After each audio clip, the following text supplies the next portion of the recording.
नमस्कार मित्रांनो, मी गहिनीनाथ सरवडे आपलं शेती माहिती या यूट्यूब चॅनलवर स्वागत करतो।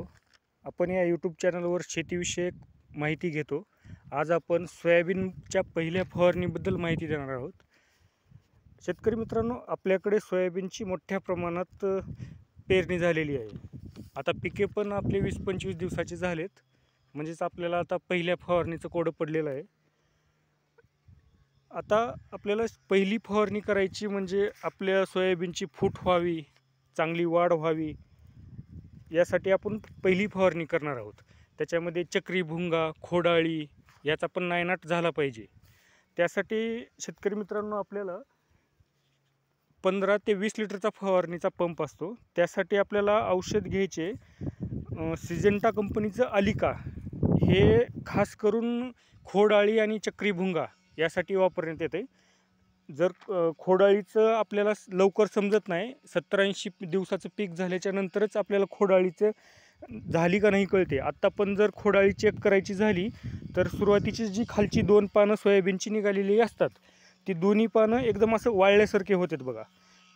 त्याच्याहून ओळखायचं की खोडाळी झालेली आहे म्हणून। आणि चक्री भुंगा तर तुम्हाला माहिती आहे, आपलं वरून पुन्हा ते पानं गुंडाळल्यासारखं होते गोल गोल, त्याला चक्री भुंगा असं म्हणतात। आणि पुढचं तुम्हाला सांगतो, आता सोयाबीनचा जर फुटवा करायचा झाला तर त्यासाठी आपल्याला एक टॉनिक वापरायचे। त्याच्यामध्ये तुम्ही टाटा बहार, बायोविटा एक्स, सिक्वेल किंवा ऑक्सिजन यापैकी कोणतंही वापरू शकता। नंतर तुम्हाला एक बुरशीनाशक वापरायचे, त्याच्यामध्ये पण 22-3, साप, M45 ह्यामधलं पण तुम्ही कोणतेही एक वापरू शकता, जेणेकरून की बाबा सोयाबीनवर कुठली बुरशी पडणार नाही, पिवळटपणा लवकर येणार नाही। आणि एक 19-19 ते आपल्याला प्रतिपंपाला एक 70 ते 80 ग्रॅम प्रतिपंप वापरायचा आहे। 20 लिटरचा फवारा असेल तर मग 100 ग्रॅम पण वापरू शकता।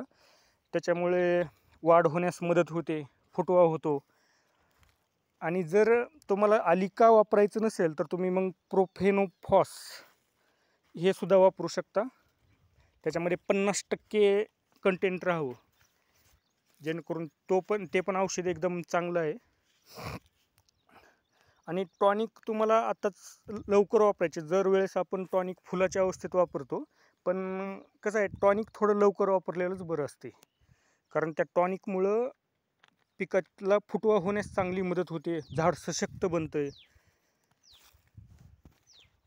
ही होती सोयाबीनच्या फवारणीबद्दलची माहिती। जर तुम्हाला व्हिडिओ चांगला वाटला असेल तर लाईक करा, शेअर करा आणि आपल्या सगळ्या शेतकरी बांधवापर्यंत हा व्हिडिओ नक्की पोहोचवा।